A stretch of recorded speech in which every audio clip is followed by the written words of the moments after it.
karena Engkau berkarya, Engkau berbelas kasihan, Engkau berkuasa, Engkau melakukan hal-hal yang dahsyat.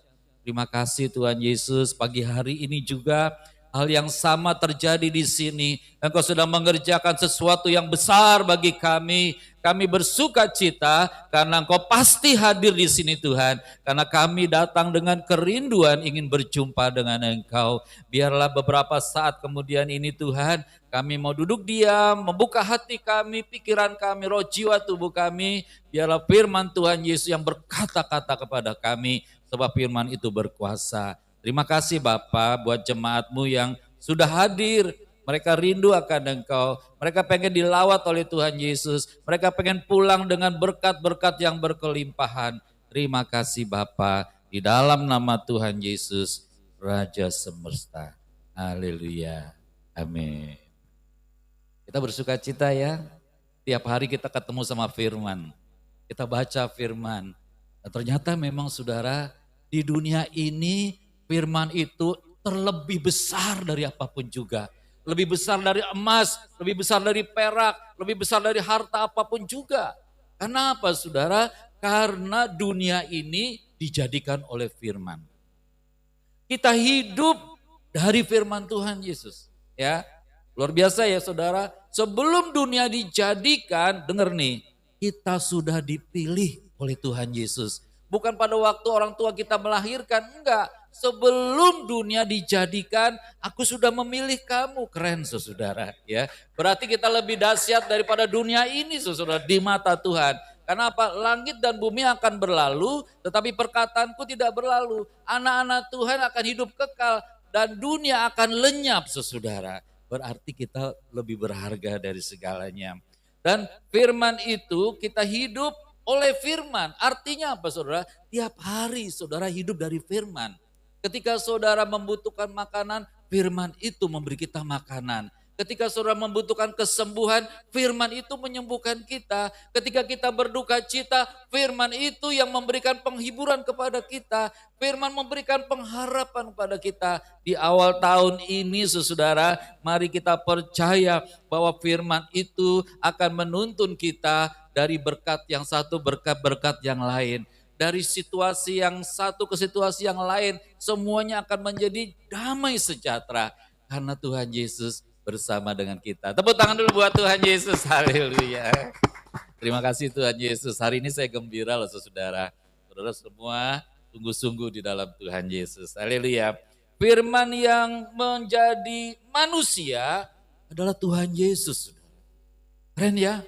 Jadi Allah sendiri ya masuk ke dalam dunia menjadi manusia supaya manusia ini berbahagia. Ya. Jadi kita di dalam Tuhan Yesus harus berbahagia. Makanya saudara kalau beribadah jaga supaya tetap kita bersuka cita di dalam Tuhan Yesus. Nah saudara, tahun ini ada sesuatu terobosan. Jadi kalau selama ini nanti para pembicara, para pengkhotbah yang di dalam ini bercerita tentang firman yang kita baca hari ini, ya. Tetapi tahun ini akan dilengkapi dengan kitab yang dari Perjanjian Lama. Karena apa? Perjalanan hidup kita itu dari Perjanjian Lama sebelum dunia dijadikan, ya. Terus masuk diproses menjadi kehidupan baru bersama dengan Tuhan Yesus. Perjalanan hidup kita ada di dalam Tuhan Yesus Kristus, dalam firman-Nya. Beberapa yang kita amati di dalam Perjanjian Lama, saudara kenal yang namanya Henokh? Bukan anaknya Udeoyana, ya dia namanya Henokh juga. Saudara, Henokh itu keturunan ketujuh dari Abraham, ya dari Adam. Itu Adam, lalu punya anak namanya Set, punya anak namanya Enos, punya anak namanya lupa satu, ya. Nah, terus sampai ke Henokh itu anak yang ketujuh. Tujuh itu berbicara tentang kesempurnaan. Jadi dalam kekristenan saudara angka-angka itu penting saudara untuk mengingatkan kita bahwa ada kuasa Tuhan yang luar biasa. Nah itu sebabnya saudara Henokh itu di keturunan yang ketujuh disempurnakan oleh Tuhan. Yang kemarin saya diskusi sama Divo, kayaknya kalau zaman dulu kalau nyari Tuhan lebih gampang dari zaman sekarang ya. Betul ya? Karena zaman dulu tuh nggak ada lampu, kalau udah malam orang ngapain? Nggak ada teknologi, nggak ada mall, nggak ada apa, ya duduk-duduk gitu kan. Ya, itu cari Tuhan lebih gampang. Ya, tetapi jangan lupa saudara, Eno itu bergaul nggak sebentar. Berapa lama Pak Hadi? 300 tahun. Halo? 300 tahun. Nah, kita saudara banyak tantangan, banyak hal ya yang membuat kita ini kurang punya kesempatan untuk dekat dengan Tuhan Yesus. Ya. Karena banyak hal yang menarik kita. Kalau orang udah lihat TikTok kadang-kadang gak pernah berhenti, tangannya gini terus saudara. Ya kan? Udah berapa jam gak habis-habis tuh TikTok loh. Ya, saya belum pernah lihat tuh TikTok berhenti gitu, habis gitu. Enggak saudara. Berjam-jam bahkan berhari-hari lupa masak, lupa kerja, lupa segala. Salah satunya itu saudara. Belum lagi hobi. Dekat rumah tuh ada orang hobinya burung. Ya kan? Pagi-pagi udah bangun nganu burung sampai siang. Ya, hobi-hobi yang lain itu menyita kita saudara untuk bisa lebih dekat lagi kepada Tuhan Yesus. Nah, untuk itu saudara saya mau beritahu. Sebenarnya kalau kita mendekatkan diri kepada Tuhan Yesus, kita lebih merasa damai sejahtera ketimbang kita melakukan hal-hal yang duniawi. Cuman memang kadang-kadang kita belum berani melangkah gitu. Ya. Saya ambil keputusan tahun ini menambah jam doa saya, penyembahan saya di 2:30 pagi. Biasa jam 3, mulai dari 2:30. Saya tidak mau di kamar, saya mau di satu tempat untuk memuji dan menyembah Tuhan. Dan ternyata luar biasa. Dan saya belajar, saudara, ternyata kalau kita menyembah Tuhan Yesus, maaf, jangan cuma di bibir, sampai di hati, saudara. Rasakan betapa Tuhan Yesus itu baik. Sehingga ucapan kita ini tidak datar. Tuhan Yesus engkau baik, engkau luar biasa, engkau dahsyat. Haleluya. Enggak. Jadi seperti kita bercakap-cakap dengan Tuhan Yesus, mengekspresikan isi hati kita. Sehingga ada sentuhan-sentuhan Tuhan masuk ke dalam diri kita semua. Ya. Nah, saudara tahu nanti saudara bergaul dengan Tuhan berapa lama? 300 tahun? Selama-lamanya. Jadi kalau tidak dimulai dari sekarang, kapan mulainya saudara? Saya pernah berkata, ya ini ilustrasi saja, katanya ada orang nanti gak betah di sorga. Karena gak biasa penyembahan. Nah penyembahan itu harus mulai dinikmati sekarang saudara. Sehingga tambah hari kita tambah lebih dalam lagi. Ku rindu kau Tuhan, lebih dari segala yang ada. Itu bukan cuma klise saudara, tetapi itu betul-betul akan terjadi kalau kita lebih dalam lagi mengasihi Tuhan Yesus. Kita mengangkat satu tema hari ini saudara tentang kudus, suci dalam iman yang besar. Ya, kudus, suci dalam iman yang besar. Saudara, semua agama kenal namanya kudus, kenal namanya suci. Bahkan di beberapa rumah ibadah kalau saya lihat ada tangganya itu, di situ ada tulisan batas suci. Batas suci. Jadi ke sini enggak suci, sana suci. Kalau sucinya beda-beda. Suci menurut agama satu beda dengan agama yang lain. Sucinya orang Kristen betul-betul suci. Karena apa? Karena Tuhan sendiri hidup kebenaran ada di sini. Sementara yang lain cuma label. Karena memang menurut kita Tuhan yang paling benar itu hanya Tuhan Yesus.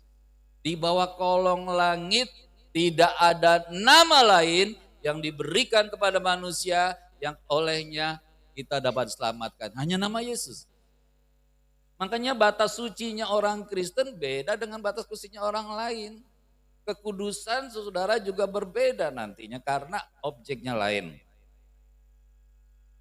Kudus, saudara, berbicara tentang tempat di hadirat Allah dan tidak di tempat yang lain. Jadi kalau di sini ada hadirat Allah, di sini ada kekudusan.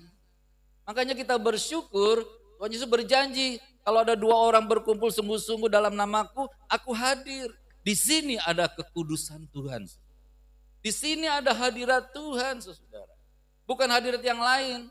Setan pun kalau ada di sini dia pergi, saudara. Gak tahan, saudara. Karena apa? Dia akan terbakar. Itu sebabnya saya rindu kita mengalami kekudusan Tuhan Yesus. Ketika Tuhan Yesus datang, kita mendekat, kita buka hati, kita merendahkan diri, di situ kita mengalami kekudusan hadirat Tuhan. Ya, tempat itu adalah tempat yang sakral. Sakral itu berkenaan dengan Tuhan saja. Sakral. Jadi saudara di sini diproteksi sama Tuhan Yesus. Ketika saudara menyembah Tuhan Yesus, memuji, memuliakan, meninggikan Tuhan Yesus, ada kuasa Tuhan masuk dalam diri saudara. Kalau di dalam dirimu ada sakit penyakit, mental itu sakit penyakit. Kalau di dalamnya ada kejahatan, ada dosa, mental itu semua saudara. Karena Allah tidak bisa bersatu dengan itu semua.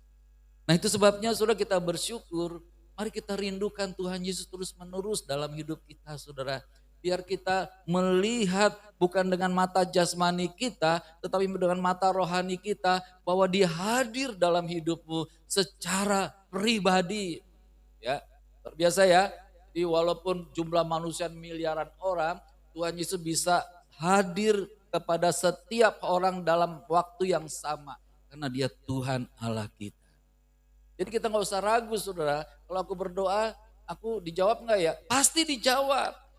Saya nggak percaya itu kalau ada doa yang nggak dijawab. Semuanya pasti dijawab. Ya, Tuhan kalau orang tanya sama Tuhan Yesus nggak ada yang nggak dijawab. Ya, bahkan tadi perempuan yang Sirofenisia juga dijawab juga pada akhirnya sesudah. Dijawab, cuma memang jawabnya tidak seperti apa yang kita mau. Sebab yang kita mau tidak seperti keindahan apa yang Tuhan mau, saudara. Jadi apa yang Tuhan berikan kepada kita jawaban-jawaban itu semuanya adalah jawaban yang terbaik dalam hidup kita. Karena jawaban itu mengubah karakter kita, mengubah hubungan kita dengan Tuhan Yesus lebih dekat lagi, mengubah diri kita semakin aktif untuk mencari Tuhan dengan sungguh-sungguh. Suci itu tentang keadaan atau sifat seseorang. Ya, saya berdoa kita diubahkan sifat kita menjadi suci, ya. Tadi supaya kita punya pikiran Kristus dalam diri kita, ya. Nggak ada yang negatif, nggak ada yang jahat, nggak ada kejahatan, nggak ada pembunuhan, nggak ada penipuan. Pikiran Kristus biar ada di dalam diri kita, saudara. Sehingga, saudara, sifat kita akan menjadi seperti sifatnya Tuhan Yesus. Caranya melihat begini, ya. Di Yakobus 1 ayat 19, hendaklah kamu cepat mendengar, lambat berkata-kata, lambat juga marah. Nah lihat, tolok ukurnya kita gini, kita cepat dengar gak nih? Oh cepat, oke. Ya, kita cepat berkata-kata gak nih? Oh cepat, wah, itu belum. Karena firmannya cepat mendengar, lambat berkata-kata. Lebih baik kalau mau berkata-kata, tahan dulu, diolah lagi gitu kan. Ya, terus kita cepat marah atau lambat marah? Siapa yang cepat marah tadi tuh? Iya. Dia mengaku dosa. Diampuni dosanya. Saudara, mari kita belajar. Kita belajar gini loh, mendekat kepada firman. Ya, jadi kalau ada benjol-benjolnya di hidup kita, Tuhan memberikan kita pertolongan. Ya, sehingga kita klop dengan firman. Ya, tadi pagi saudara saya sempat melihat satu tayangan, ya saudara kenal sama Adira ya, ya, dia menangani beberapa tahun yang lalu seorang remaja yang berat badannya 190 kilo, anak 12 tahun, 11 tahun, berat badannya 190 kilo, ya. Dia dengan sabar ya melatih, mengingatkan cara makannya, cara ininya, cara ini olahraga. Sekarang beratnya cuma 70 ya. 100 kilo lebih berkurang. Artinya saudara dalam hidup kita saudara, kalau kita terlalu berat dengan dosa-dosa kita, tanggalkan dosa-dosa kita saudara. Karena Tuhan mau kita dibersihkan, masuk ke dalam pintu yang sesak itu. Karena sempitlah jalan dan sesaklah pintu yang menuju kepada kehidupan. Memang tubuh kita ini maunya berbuat dosa. Ya, itu sudah hukum dosa. Tapi kita sudah dimenangkan oleh Tuhan Yesus. Kita tidak lagi hidup di dalam hukum dosa. Kita hidup di dalam hukum kasih karunia. Ya, karena anugerah yang begitu besar kepada kita. Roh Kudus diutus kepada kita untuk memampukan kita, untuk kita mengerjakan apa yang Tuhan mau. Nah, di awal tahun ini saudara, mari kita berkomitmen bahwa sepanjang tahun ini aku pengen lebih dekat lagi kepada Tuhan Yesus. Aku ibadahnya pengen lebih sungguh-sungguh lagi kepada Tuhan Yesus. Saudara, kami para pengerja tiap bulan rapat saudara. Kita berdoa bagaimana jemaat bisa kapasitasnya kepada Tuhan Yesus ditingkatkan terus menerus gitu saudara. Itu kerinduan kita saudara. Karena memang tanggung jawab kita semua saudara, supaya kita semua lebih dekat lagi kepada Tuhan Allah kita. Suci dapat terjadi diselesaikan. Dosa kita diselesaikan nggak? Diselesaikan di dalam Tuhan Yesus. Dosa orang lain diselesaikan nggak? No, nggak bisa diselesaikan. Nggak ada orang bisa menyelesaikan dosa, hanya Tuhan Yesus. Itu sebabnya Tuhan Yesus luar biasa bagi kita.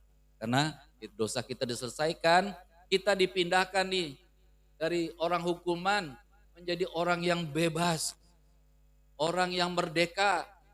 Dari orang yang harusnya dihukum menjadi anak raja di atas segala raja, anak Bapa di sorga. Luar biasa keren.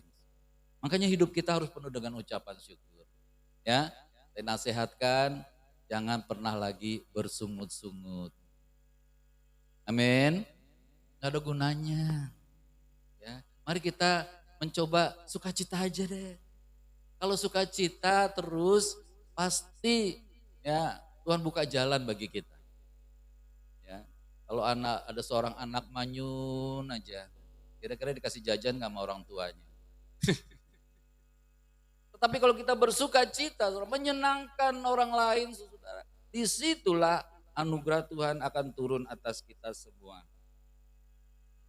Nah, pesan Tuhan Yesus buat kita semua melalui gembala, saudara. Mari kita putuskan. Ya, kita komitmenkan. Ini perlu ada tekad, saudara. Kalau kita melakukan sesuatu nggak pakai tekad, kalau saudara dengar ada surat keputusan, ya, itu ada satu tekad itu yang harus dikerjakan. Mari kita memutuskan untuk melangkah mendekat kepada Tuhan Yesus. Kalau di sini saya tulis 11:30 apa ya kira-kira? Matius 11 ayat 28 sampai 30. Marilah kepadaku semua yang letih lesu berbeban berat, aku Tuhan Yesus akan memberikan kelegaan kepadamu. Kita suruh pikul kuk yang Tuhan pasang. Kita mesti belajar pada Tuhan Yesus. Kenapa? Tuhan Yesus lemah lembut dan rendah hati. Dampaknya apa? Jiwa kita mendapat ketenangan. Amin. Sebab kuk yang Tuhan pasang itu enak, bebannya pun ringan. Kalau kita ikut Tuhan Yesus, beban kita ringan saudara. Walaupun beban kelihatannya berat, tetap ringan. Ibaratnya kita punya troli, sudah. Ya. Suatu kali Messi pergi ke Cina, lo tahu kopernya gede banget itu. Begininya saya koper. Ya. Tapi ringan, kenapa? Ada rodanya tuh sudah. Didorong satu jari juga kuat. Tapi kalau diangkat beratnya luar biasa. Nah itu sebabnya saudara, di dalam Tuhan Yesus kita jadi ringan. Ya. Ada yang menopang kita, malaikat-malaikatnya diperintahkannya kepada kita untuk menjaga kita di segala jalan kita. Apa? Mereka akan menopang kita di atas tangannya supaya kaki kita tidak terantuk kepada batu. Saudara mau ditopang sama Tuhan Yesus? Datang sama dia. Setiap kali saudara punya persoalan, datang kepada Tuhan Yesus. Dia pasti akan menopang kita. Dia tidak akan membiarkan kita. Dia lebih sayang daripada orang tua kepada anak-anaknya. Tuhan jauh lebih sayang kepada kita. Andalkan dia dalam hidup kita. Yang kedua, mari kita beralih dari zona nyaman dunia kepada ketenangan hadirat Tuhan Yesus. Karena memang meninggalkan zona nyaman dunia nggak gampang. Karena kita udah melekat sekali. Udah kayak perangko, susah dicopotnya. Tapi kita harus belajar terus, saudara. Harus mengalami hadirat Tuhan Yesus lebih lagi. Ya, saudara mulai bertindak dulu. Kami saudara sudah belajar, di mana mau kami berada, kami nyanyi. Entah di mall, entah di mana kita nyanyi, di jalan kita nyanyi. Ya. Kenapa? Ada hadirat Tuhan di atas pujian orang-orang Israel. Kalau kita menyanyi, hadirat Tuhan itu ada di dalam kita. Ada proteksi, ada perlindungan Tuhan Yesus yang luar biasa bagi kita. Nah, yang ketiga, saudara, pesan Tuhan buat kita semua adalah tingkatkan jam ibadah. Terus tahu nggak, ibadah kita tuh bukan di gereja saja, ya. Kalau Ibu Kris depan kompor itu bisa ada hadirat Tuhan nggak? Ibadah bisa nggak? Bisa. Pak Hadi lagi nyetir bisa nggak itu hadirat Tuhan? Dimanapun saudara, kita tingkatkan saudara. Saudara jangan diem aja, ngomong. Ini ngomong nih. Ngomong sama Tuhan Yesus. Tuhan Yesus, Engkau baik loh Tuhan. Ya. Dengan begitu saudara, kita meningkatkan ibadah-ibadah kita, hubungan kita dengan Tuhan Yesus semakin akrab, semakin baik. Baik di jalan, di tempat kerja, di mana saja, bahkan di kereta ya Bu. Di mana saudara? Ucap syukur loh kereta zaman sekarang beda dengan kereta zaman dulu. Ya Bu ya, zaman sekarang tuh nikmat ya Bu naik kereta ya. Murah lagi cuma 3.500. Ya. Zaman dulu saudara naik kereta udah panas, pengap, rame, ngamen. Tukang dagang apalagi. Tukang copet. Jadi bersyukur saudara, itu Tuhan ubahkan semuanya untuk kenyamanan kita supaya kita dapat terus memuji Tuhan Yesus. Terus nyaman gak di rumah? Kalau nyaman ayo memuji Tuhan di rumah saudara. Terus nyaman gak dalam perjalanan? Kalau nyaman ayo puji Tuhan Yesus. Nyanyi puji Tuhan. Bangun bait kudusnya di tempat ini, di mana aja saudara. Yesus telah hadir, kemuliaan Tuhan dinyatakan, oh sukacita, bangun bait kudusnya, persembahkanlah seluruh hidupmu bagi kemuliaannya. Terakhir, nyanyi. Kembali lagi suruh nyanyi saudara. Jadi tingkatkan ibadah kita. Saudara mau tahun ini ditingkatkan ibadahmu? Kami mau lebih dalam lagi saudara. Ya, saya ucap syukur hari ini mendengar doa saya, hampir semua saudara tidak terlambat hari ini. Ya, jadi pertahankan saudara, karena ini doa kita. Hadi yang setiap kali bikin evaluasi, ya kan, yang terlambat sekian persen, yang tepat waktu sekian persen, kita mau yang terbaik buat Tuhan Yesus. Terus tahu kalau kita membawa persembahan yang terbaik pada Tuhan Yesus, ya, Dia akan lepaskan berkat-berkat yang berlimpah. Ada nyanyian pujian kemarin buat persembahan bagus ya. Berkat tercurah, tercurah, tercurah. Berkat tercurah bak hujan deras. Berkat tercurah, tercurah di atasku. Referennya, Yesus ku terima berkat-Mu. Yesus anugerah-Mu, Yesus ku menari selamanya.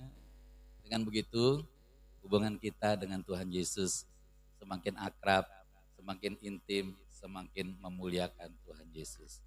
Amin. Terima kasih Bapa di surga, hari ini kami belajar untuk mendekatkan diri kami. Khususnya sepanjang tahun 2026 ini Tuhan, agar kami lebih dalam, lebih dekat, lebih lagi mengasihi Tuhan Yesus. Kami akan melihat, merasakan, mengalami kedahsyatan Tuhan Yesus dalam hidup kami. Terima kasih Tuhan Yesus, kami adalah orang-orang yang menang, bahkan lebih daripada pemenang. Dalam nama Tuhan Yesus, amin.